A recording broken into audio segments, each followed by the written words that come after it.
Lawyer mocks janitor, but his response silences the whole courtroom. Subscribe for more and tell us, where are you watching from? The courthouse smelled of old wood and disinfectant, a sterile scent that clung to its marble halls like a badge of order. Morning sunlight filtered through tall, narrow windows, casting pale strips of light across the polished floors. The world moved with the self-importance of the powerful, attorneys in sharp suits, clerks hurrying with stacks of paperwork, judges gliding past with their robes whispering behind them. Among them, unnoticed and unacknowledged, was Jaden Carter. At 20, Jaden moved like someone who had learned to become background. He wore the navy blue jumpsuit issued to janitorial staff and kept his eyes low, his posture slightly bowed, as if he were perpetually apologizing for taking up space. His brown skin, coiled hair under a plain cap, and the cart he pushed filled with cleaning supplies marked him instantly to others as someone they didn't need to see. He knew this, had felt it in every smirk, every dismissive glance, every awkward pause when he entered a room and the conversation changed without explanation. He was used to it. Jaden lived in the South Side, in a crumbling apartment with a sick mother whose breathing wheezed like rusted pipes. They had lived there ever since his father had walked out, leaving a trail of broken promises and silence. Jaden had dropped out of high school at 16 to care for her and started working double shifts, stocking shelves at a supermarket by night and scrubbing floors at the courthouse by day. Sleep was a luxury. So were dreams. And yet Jaden dreamt. Not of riches or fame, but of justice. Of understanding the machinery that ruled people's lives. Of sitting in those courtrooms not as an invisible body with a mop, but as someone who spoke and was heard. Someone whose words mattered. His fascination had begun years ago when, during a late-night shift, he found an old legal textbook abandoned near the trash. He'd taken it home and read it slowly, page by page, over weeks. The language was dense, foreign at first, but as he parsed each term, every footnote, something opened inside him. Since then, he'd scavenged every legal text he could find. Books tossed out from law offices, used manuals from flea markets, old PDFs borrowed from library computers. He read them hungrily, scribbling notes into a battered notebook he kept hidden behind cleaning rags in his cart. And when he worked, especially in courtrooms, he paid attention, not just to what was said, but how it was said. He watched body language, listened to arguments, memorized strategies. He became a silent student of law, even if the world insisted he was nothing more than a boy with a mop. But the world was cruel to those who dared dream from the bottom. Most days, Jaden cleaned Courtroom 2, the domain of Judge Allen Weston, a man with silver hair, sharp features, and a sharper tongue. Judge Weston exuded authority, but beneath it lay something colder: disdain. He spoke to janitors like intrusions and looked at defendants like dirt. Jaden avoided drawing his gaze. Then there were the lawyers. Some ignored Jaden completely, but others preferred more active disdain. One of them, Thomas Sloan, a young assistant district attorney with a sleek haircut and an inflated sense of importance, took particular pleasure in making Jaden the butt of his jokes.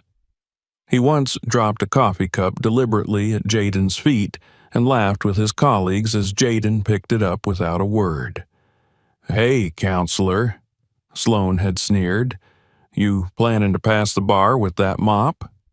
Jaden didn't respond. He never did. Silence was safer. But each slight added to a slow-burning fire in his chest. The courthouse was full of arrogance, but none of it was new to Jaden. He'd seen it in the eyes of supermarket managers, in the cops who rolled through his neighborhood, in the teachers who had long since given up on the kids from his side of town. He'd learned to survive it, to navigate the corridors of indifference with quiet efficiency. What most people didn't know, and what Jaden never said, was that he carried more knowledge in his head than half the people whose shoes he polished. That afternoon, while cleaning after a particularly heated trial, Jaden lingered in the courtroom. The lights were dimmed, the benches empty, and the air held a kind of stillness that only came after people left. He moved slowly, dusting, mopping, wiping down the judge's bench. But his mind wasn't on the work. It was on the case he'd just overheard. It had been a contract dispute between two small businesses, one accusing the other of violating a non-compete clause. The arguments had been weak on both sides, and Jaden had caught a detail in the plaintiff's claim that didn't align with the standard precedent he'd read just last week. He couldn't help but think about how he would have framed the defense, how he would have challenged the assumptions and questioned the interpretation of that clause. He found himself pacing slowly, whispering counter-arguments under his breath, constructing rebuttals. He reached into his cart, pulled out his notebook, and scribbled down a few points. He wasn't sure why. No one would ever read them but him. Still, it mattered. It was practice. Suddenly, the door creaked open. Startled, Jaden turned, expecting a bailiff or another janitor. Instead, it was Sloan, grinning with a look that dripped condescension. "Practicing for your opening statement, counselor," he said, arms crossed. "Careful. Someone might mistake you for thinking." Jaden closed the notebook quickly and stuffed it back into the cart. "Just cleaning," he said quietly. "Sure you are," Sloan replied, stepping further into the room. "You know, you should be careful. Getting too interested in things above your pay grade might give people ideas." Jaden nodded without meeting his eyes. "I'm just doing my job." Sloan snorted and turned to leave. "Keep it that way." As the door closed behind him, Jaden stood still for a long time. The light from the high windows was fading now, leaving the room in deep amber. His heart pounded, not from fear, but from the sting of being reminded, once again, that his place was not his own to choose. Later that evening, Jaden returned to his apartment. The hallway smelled of mildew, the paint peeled from the walls, and his mother's wheezing was audible before he opened the door. He warmed soup, helped her sit up, gave her her medication. They didn't speak much. She was tired. He was exhausted. After she fell asleep, Jaden pulled out his books. He sat at the small kitchen table under a dim bulb and opened his notebook. He reread the case from earlier, refining his notes, underlining key statutes. He didn't know why he kept doing this. He only knew that he couldn't stop. He dreamed of justice in a world that denied it to people like him. He dreamed of becoming someone they had to listen to. He dreamed of walking into a courtroom and not being laughed at. But mostly, he dreamed of being seen. Tomorrow would be just another day of scrubbing floors and swallowing his pride. But something in him whispered that it wouldn't be like the others. Something, he felt, was coming. He didn't know what it was, only that it carried the scent of change, and that when it arrived he would either be ready or crushed. And Jaden Carter, janitor, student of law, son of the South Side, had no intention of being crushed. The next morning broke with the stubborn grayness that often hung over the city like an old coat, thick with humidity and the smell of traffic fumes. Jaden's alarm buzzed before the sun had fully risen, its shrill tone cutting through the quiet of his small apartment. His mother was still asleep in the next room, her breathing labored but steady. Jaden moved quietly, dressing in his janitor's uniform with mechanical precision. As he laced his worn sneakers, his thoughts drifted to the courtroom from yesterday and the case that had lingered in his mind long after the lights had gone out. By the time he arrived at the courthouse, the building was already humming with activity. Lawyers strode through the halls with folders tucked under their arms. Clerks whispered in corners, and the distant clatter of typewriters and printers echoed from behind closed doors. Jaden slipped into the rhythm of his routine without question, greeting the security guards with a nod, rolling his cart toward the utility closet, checking off his assigned zones. It was a dance he had perfected, one that kept him largely invisible, moving through the machinery of justice like oil through gears. But today felt different. He didn't know why exactly. Maybe it was the tightness in his chest when he passed Courtroom 2, or the way his mind refused to let go of the previous day's legal missteps.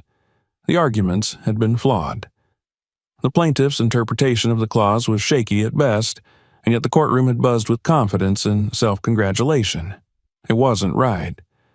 Jaden couldn't say that aloud, but he could feel it, like a splinter lodged under his skin. The courthouse cafeteria was a low-ceilinged room tucked in the basement, lit by flickering fluorescent lights. Jaden sat at a corner table, eating a microwaved egg sandwich, when he overheard two clerks talking.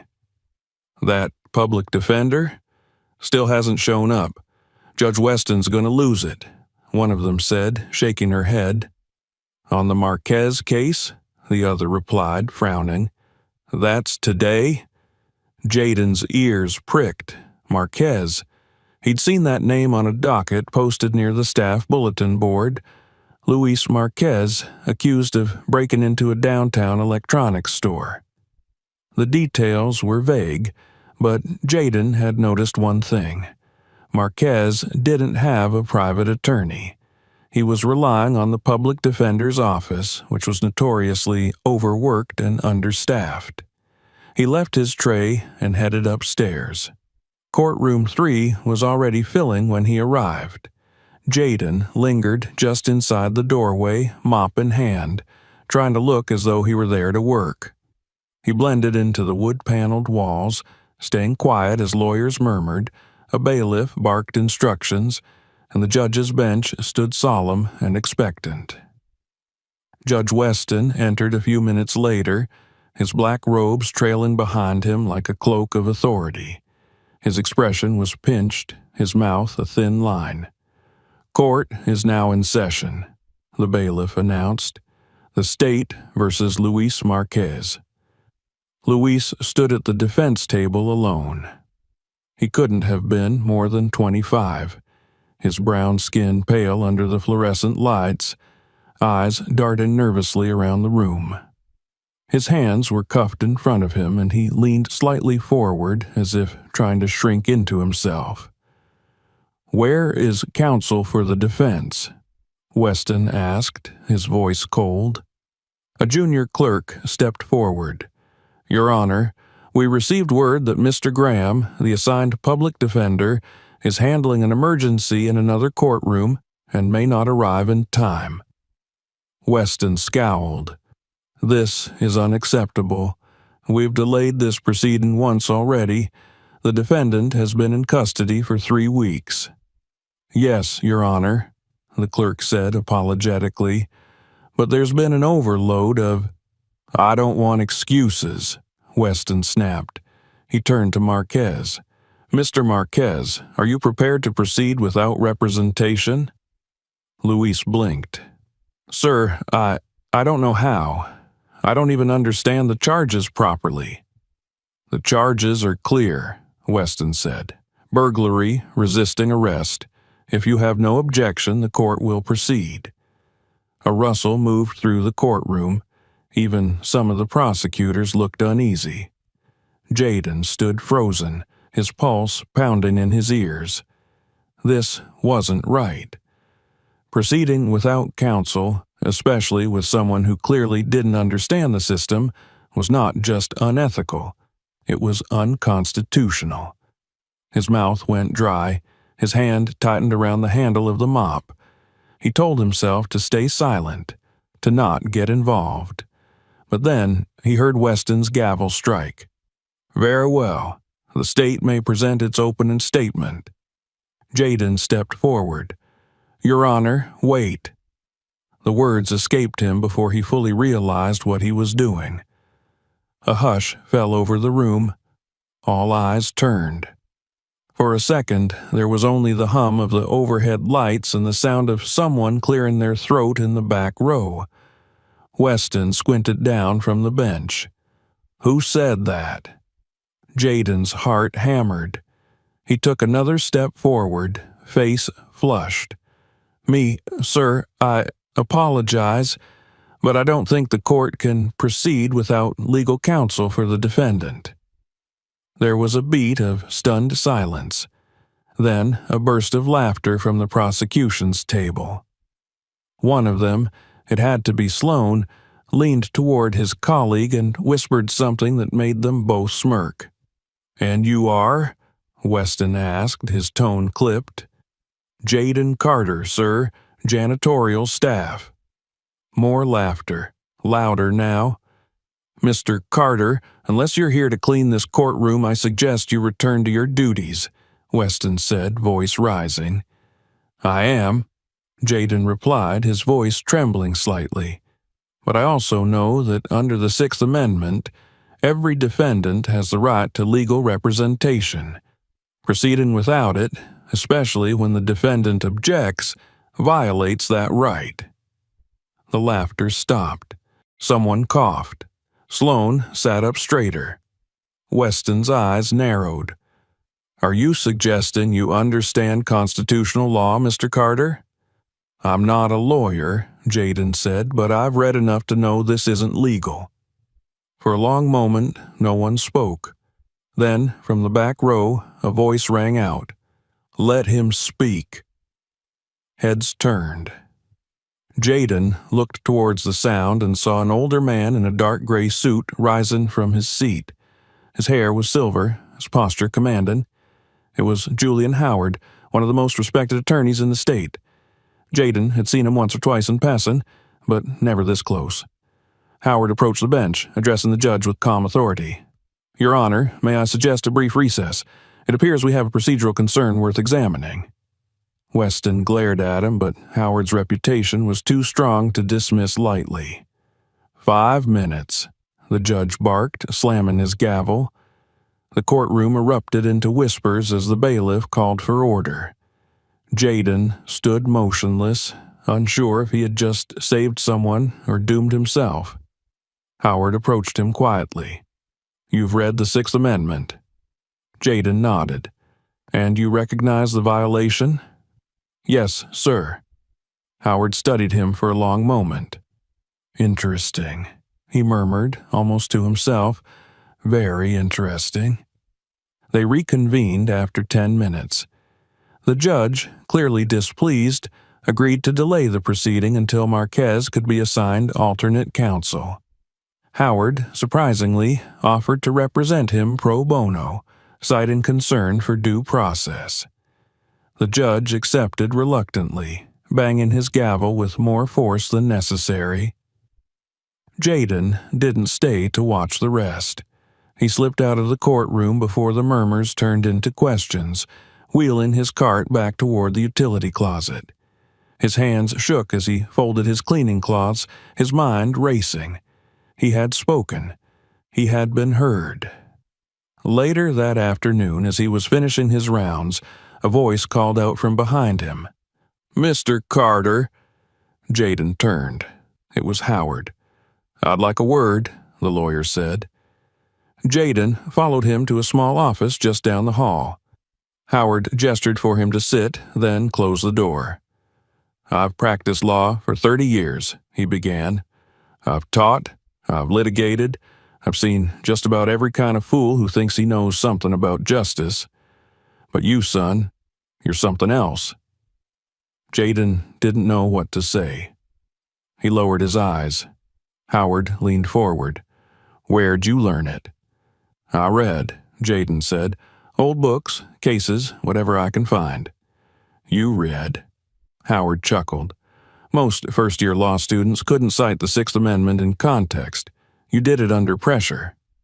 Jaden shrugged. "I just didn't think it was right. What was happening in there?"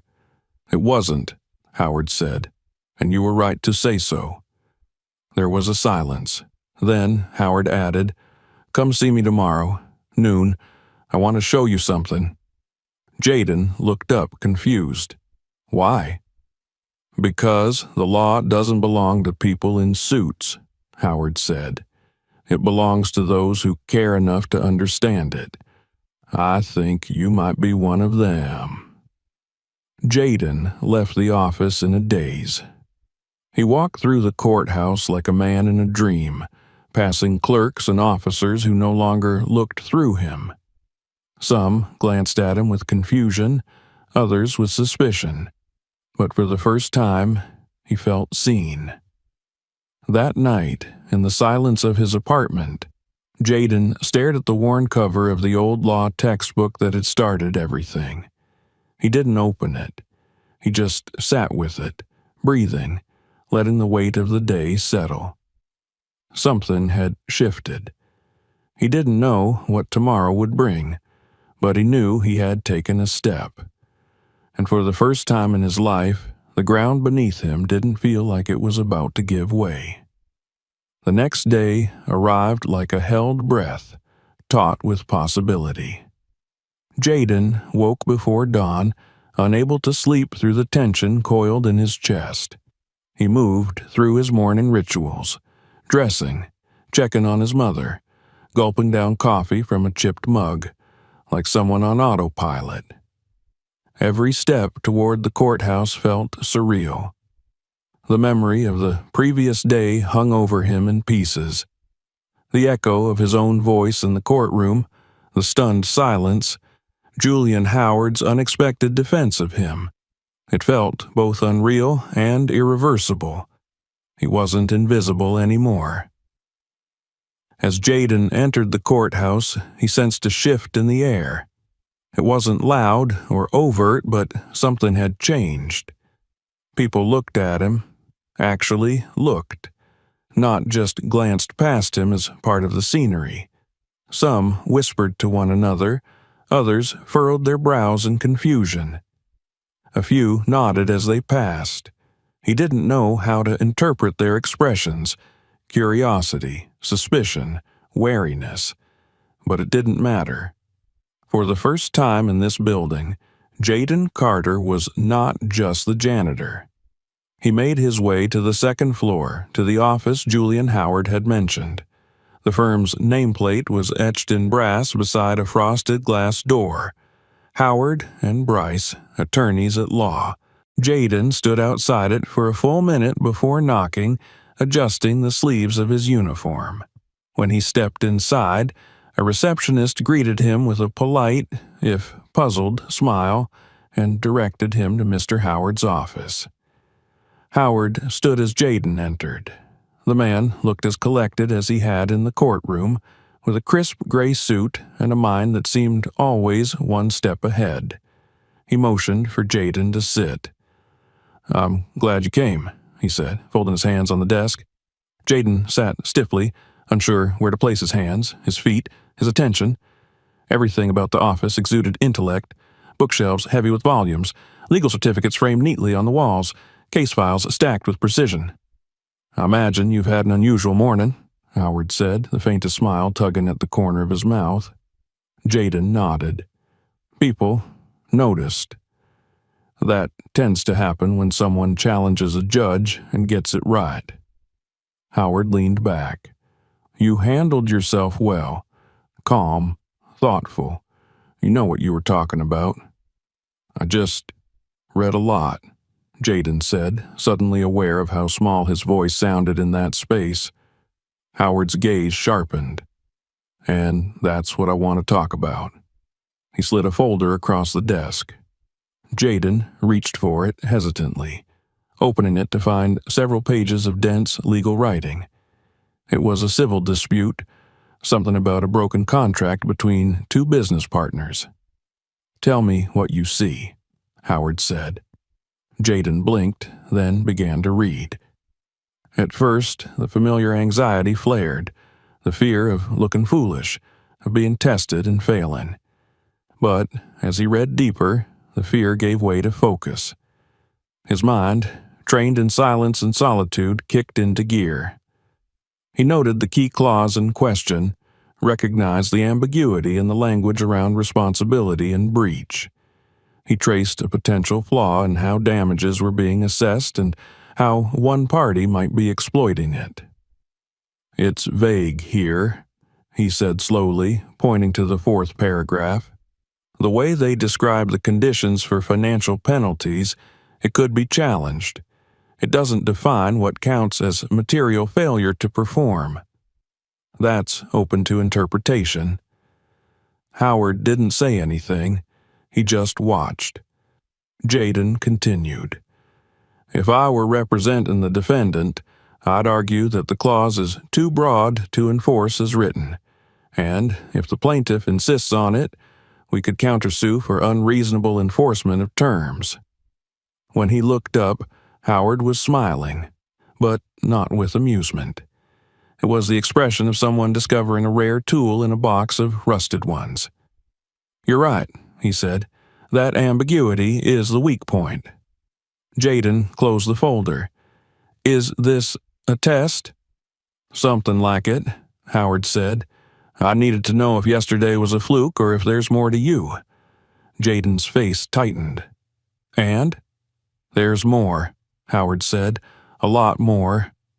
Jaden didn't respond right away. He couldn't. His mind was racing, not from pride but from disbelief. No one had ever looked at him like that before.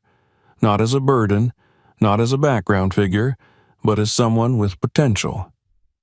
"I want to make you an offer," Howard said after a pause. "Come work here, not as janitorial staff, as my assistant. You'd read case files, help me organize arguments, analyze contracts. I'll teach you how to think like a lawyer." Jaden swallowed. "But I'm not." "A lawyer?" Howard finished. "Not yet, but you could be. And frankly, I've seen licensed attorneys do worse than you just did."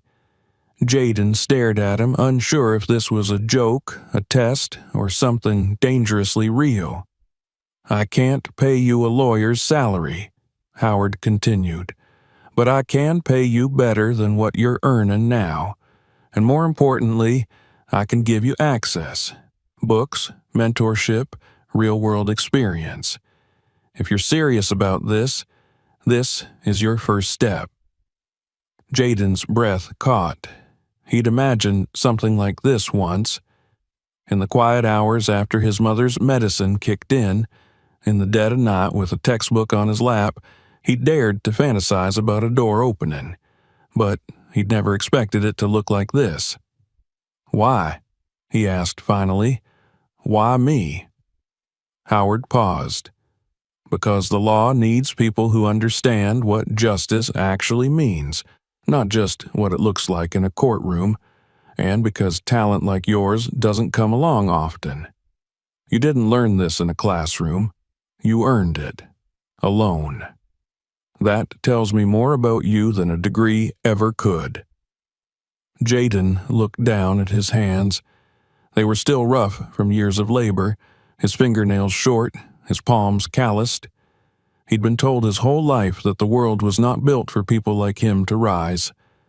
And yet, here he was. "I need to think," he said. "Take the day," Howard replied. "Come back tomorrow. If you say yes, we'll start." Jaden nodded and left the office with the folder still in his hands. As he walked through the halls, the usual comments and stares followed him. But he didn't notice them the same way. He wasn't just a janitor anymore, not in his own mind. Back in his apartment, his mother sat in her usual chair by the window. He told her what had happened. Not every detail, but enough. She listened quietly, her expression unreadable. "You always wanted this," she said softly. "I don't know if I'm ready." "You were ready the first time you picked up a law book," she said. "Now someone else just noticed." Jaden barely slept that night. He lay awake staring at the ceiling, the folder beside him, rereading the clauses until the legal language blurred. The fear was there, thick and real. What if he failed? What if he wasn't enough? What if this wasn't a doorway, but a trap? But beneath the fear was something stronger. Resolve. The next morning, Jaden dressed in the same uniform he'd worn every day for 3 years. But when he walked into Howard's office, he didn't feel like a janitor. He felt like someone stepping into his real life. Howard didn't ask if he was ready. He simply handed him a new file and said, "Let's begin." And Jaden did. For the next week, he read everything he was given. He wrote summaries, asked questions, pushed himself to the edge of what he knew, and then further. He studied during lunch breaks, late at night, in the early hours of the morning. His mind soaked up information like dry earth after rain. The courthouse staff whispered, some mocking, others simply curious. A few were openly hostile. But Jaden didn't care. One afternoon, Howard handed him a particularly complex case, one involving multiple clients, overlapping agreements, and a potential conflict of interest that could collapse the entire proceeding.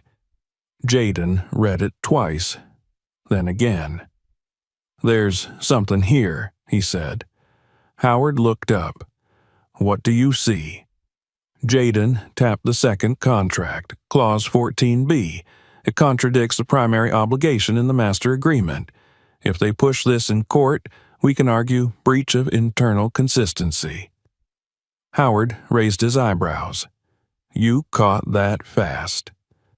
Jaden allowed himself a small, quiet smile. Later, as he walked through the courthouse with the file under his arm, he passed Sloan in the hallway. The prosecutor sneered but said nothing. Jaden nodded politely and kept walking. The rules had changed. He wasn't playing their game anymore.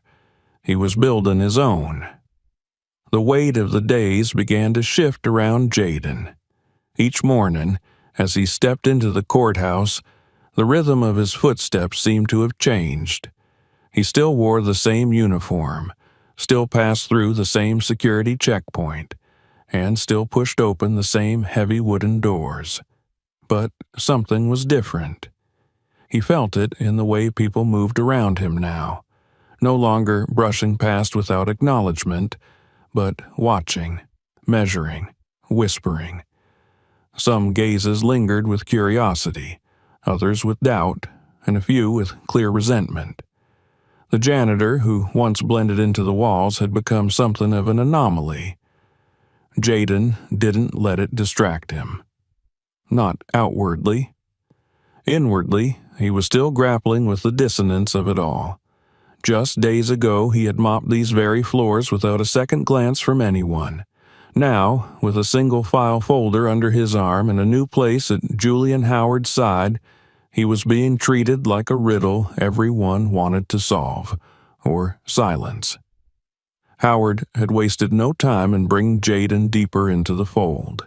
Each morning, he handed him a new case to read, a contract to dissect, or a legal motion to analyze.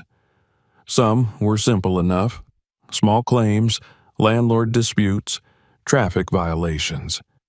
Others were tangled knots of litigation, where every word on the page carried the weight of someone's livelihood. Jaden devoured them all with a hunger that surprised even himself. His notebooks filled quickly, margins crowded with annotations, questions, and sketches of legal frameworks. He wasn't just learning the language of the law, he was beginning to think in it. One afternoon, as the late sun cast long shadows across the city skyline, Howard summoned Jaden into his office. His desk was cleared except for a single thick file. Jaden recognized that look on the attorney's face, measured, unreadable, as though weighing a decision too complex to name aloud. "We have a problem," Howard said, tapping the file. Jaden stepped forward and took the folder. Inside were dozens of pages of correspondence, depositions, contracts, and court memos. It was a case already in motion, a corporate client facing a lawsuit that could cost them millions. The issue centered on a missed filing deadline for an appeal, a procedural failure that had left the case vulnerable. The attorney responsible for the error had quietly resigned. The firm was scrambling to salvage the damage. Jaden flipped through the document, scanning quickly, piecing together the narrative. At the center of it was a man named Walter Price, the CEO of a mid-sized logistics company being sued by a former partner. The original judgment had gone against Price due to what appeared to be a clerical error and a technicality in contract interpretation. The firm had intended to appeal, but the necessary documents hadn't been submitted on time. Now, unless a compelling motion for emergency review could be filed within hours, the ruling would be finalized. Howard sat down and watched Jaden read. "Can this be salvaged?" he asked quietly. Jaden didn't answer immediately. He kept reading, flipping back and forth between pages, marking sections with sticky notes. Then he paused, frowned, and read the same paragraph 3 times. "This line," he said at last, pointing to a deposition transcript. "Price wasn't available on the day the appeal was due. He was in the hospital, emergency surgery. There's documentation in here." The attorney tried to contact him for a final signature, but didn't get a response. Howard leaned forward. "Go on." "If we argue that the client's unavailability was beyond reasonable control, and that the attorney acted in good faith to prepare the appeal, but failed to file," Howard finished. Jaden nodded. "Yes, but if we show that the delay was due to a medical emergency, and that no prejudice resulted from the short delay, we might get the court to grant a retroactive extension. At least, we can file a motion to that effect and request immediate review." Howard considered this, then rose from his chair and retrieved a legal pad. "Dictate." Jaden hesitated, then began. Sentence by sentence, he laid out the structure of the motion, citing relevant procedural rules and past cases with similar circumstances. Howard wrote quickly, his expression sharp with focus, occasionally adding a word or crossing one out. By the time Jaden finished, the room was quiet except for the rustling of paper. "You're sure about this angle?" Howard asked. Jaden exhaled slowly. "It's not a guarantee, but it's better than nothing, and it's true." Howard nodded once, then rose and handed the pad to his paralegal outside the door. "Get this typed, formatted, and ready for filing, now." The next hour passed in a blur. Clerks ran back and forth, printing, stamping, notarizing. Howard reviewed every page with meticulous care, pausing only to clarify points with Jaden. Finally, the motion was ready. A junior associate sprinted across the street to the courthouse, motion in hand, with 10 minutes to spare. Jaden stood at the window of Howard's office, watching the city shimmer under the late afternoon sun.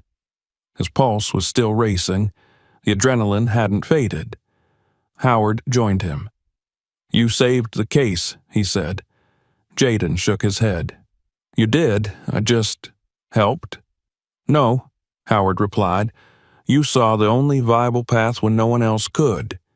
You knew the law and you applied it under pressure. That's not something I can teach. That's something you are." Jaden didn't know what to say. The words landed with a weight he couldn't fully process, but beneath his unease there was something else, a quiet, growing pride. Not arrogance, not confidence even, just the quiet knowledge that he had done something right, something real. Word of what had happened spread through the office like wildfire.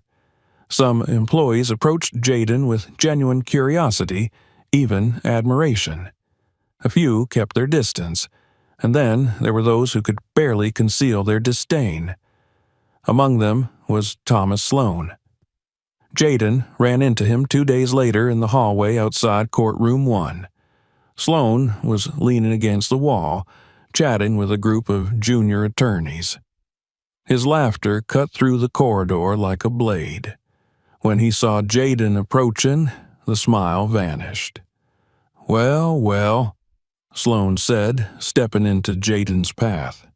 "Our resident genius. Heard you're solving million-dollar cases now. Impressive."